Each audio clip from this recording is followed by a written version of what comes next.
और इसकी जो रेंज है 0 से 25 mm। इसकी सहायता से हम मिनिमम जो माप है 0.01 mm की सूक्ष्मता से माप ले सकते हैं, अर्थात किसी जॉब की बाहरी माप मापने के लिए इसका प्रयोग करते हैं। इससे अधिक अगर माप लेनी होती है तो उसके बाद में आता है आपका 25 से 50 mm का माइक्रोमीटर, आउटसाइड माइक्रोमीटर। और उसके लिए आपको एक एक्सटेंशन रोड आती है 25 mm की, इसका प्रयोग किया जाता है। और इसकी रीडिंग शून्य चेक करने के लिए इसको लगा करके फिर चेक किया जाता है कि शून्य त्रुटि सही है या नहीं। इसके बाद में सबसे पहले इसका पूरा विवरण में अगर देखोगे इसके पार्ट्स होते हैं। ये सी आकार या यू आकार का बना होता है। इस भाग को बोलते हैं फ्रेम। आगे का भाग होता है उसको एन्युअल। और एन्युअल के टच में आता है ये आपका स्पिंडल, जो कि इसके बीच में जो लगा हुआ है वो कार्बाइड बिट का बना होता है, जिससे अगर किसी जॉब पर आप माप लोगे तो घर्षण के कारण अगला पॉइंट खराब न हो। और इसकी रीडिंग लेने के लिए सबसे पहले आपको मुख्य भाग अर्थात मेन डिवीजन, उसके बाद में डेटम लाइन से जो नीचे निशान बने हुए हैं उनको बोलते हैं अनुभाग या सब डिवीजन। उसका मान होता है 0.5 mm यानी आधा mm। उसके बाद में आपको जो इसका जो अगला भाग होता है थिम्बल भाग, इस पे 0 से 50 निशान बने होते हैं और एक थिम्बल का मान होता है इसका अलगतम माप, जिसका 0.01 mm होता है। इसके बाद में इसका अगला भाग आता है जो एक सेम रीडिंग लेने के लिए, यानी अलग अलग प्रशिक्षणार्थियों का इस पे दबाव पड़ता है तो उसकी जीरो रीडिंग खराब हो जाती है, तो उसको यानी सही माप लेने के लिए लास्ट में ये रेचेट स्टॉप का प्रयोग किया जाता है। और इसकी रीडिंग स्थिर रखने के लिए इस लॉकिंग स्क्रू का प्रयोग किया जाता है।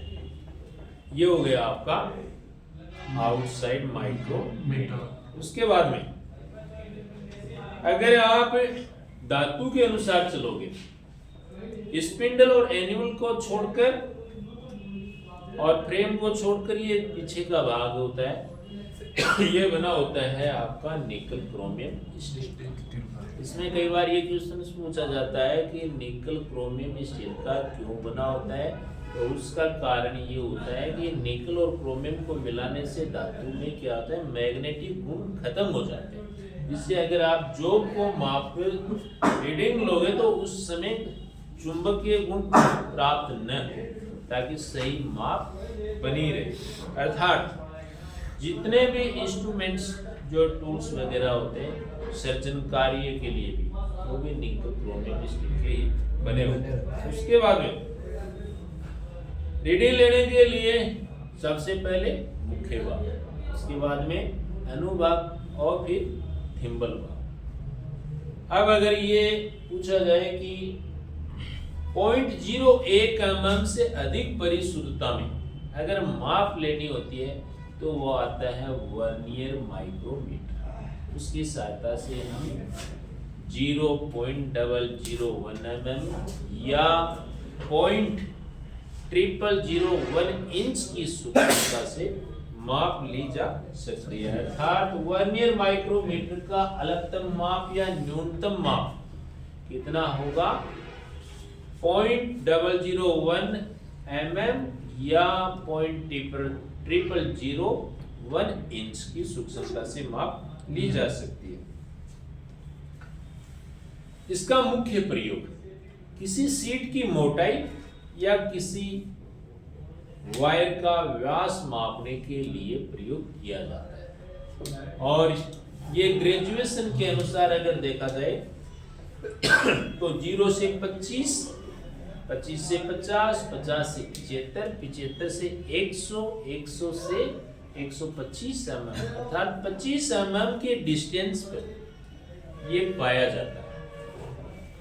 जितने भी माइक्रोमीटर होते हैं चाहे आउटसाइड माइक्रोमीटर हो, चाहे इनसाइड हो, डेप्थ माइक्रोमीटर हो, डेप्थ गेज माइक्रोमीटर हो, या गियर टूथ माइक्रोमीटर हो, स्क्रू थ्रेड माइक्रोमीटर हो, सभी की जो बनावट है लगभग सेम होती है और इनकी जो रीडिंग लेने का तरीका भी लगभग सेम होता है, यानी समान होता है। और उनकी जो ग्रेजुएशन बनी हुई होती है वो कुछ अलग होती है।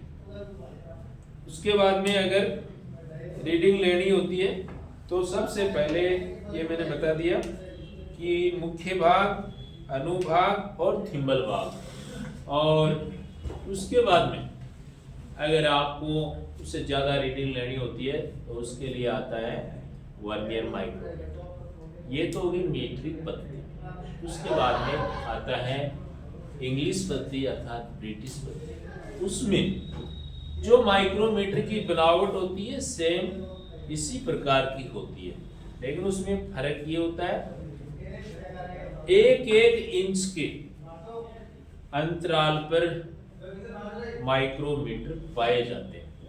जैसे सबसे पहले 1 इंच का रेंज का, उसके बाद में 2 इंच, फिर 3, यानी 1 से 2, 2 से 3, 3 से 4, इस प्रकार से पाए जाते हैं। उसी में भी सेम रीडिंग यही है, सबसे पहले मुख्य भाग, अनुभाग और फिर थिम्बल भाग। और ज़्यादा रीडिंग लेनी होती है तो उसमें भी वर्नियर माइक्रोमीटर का प्रयोग किया जाता है। अब इसमें मेरे हिसाब से और कुछ भी नहीं है। और रीडिंग लेने के लिए सबसे पहले शून्य त्रुटि चेक करना जरूरी होता है। शून्य त्रुटि अर्थात थिम्बल का 0 और स्लीव का जो डेटम लाइन का 0 समान होना चाहिए। अगर वो आगे पीछे रह जाता है, अगर पीछे रह गया, शून्य थिम्बल का 0 डेटम लाइन के 0 से पीछे चला जाता है तो वो धनात्मक त्रुटि कहलाती है। उसमें क्या होता है, अगर रीडिंग ली जाती है तो उसमें जितना धनात्मक, जितने खाने पीछे रह गए उतने उसमें प्लस कर दिए जाते हैं। अगर ये शून्य त्रुटि डेटम लाइन से आगे रह गया तो वो हो जाती है ऋणात्मक त्रुटि। उसमें जो रीडिंग होती है जितने खाने रह गए उतने उसमें घटा दिए जाते हैं। उस शून्य त्रुटि को ठीक करने के लिए इसके साथ में ये एक हुक स्पिनर या सी स्पिनर भी बोलते हैं इसको, और उसकी सहायता से उसे इस प्रकार से शून्य को यानी डेटम लाइन और इसको सही त्रुटि ठीक की जाती है। और एक रीडिंग लेने के लिए इसका जो लॉकिंग स्क्रू होता है इसको लॉक कर दिया जाता है। इस प्रकार से आउटसाइड माइक्रोमीटर का प्रयोग किया जाता है।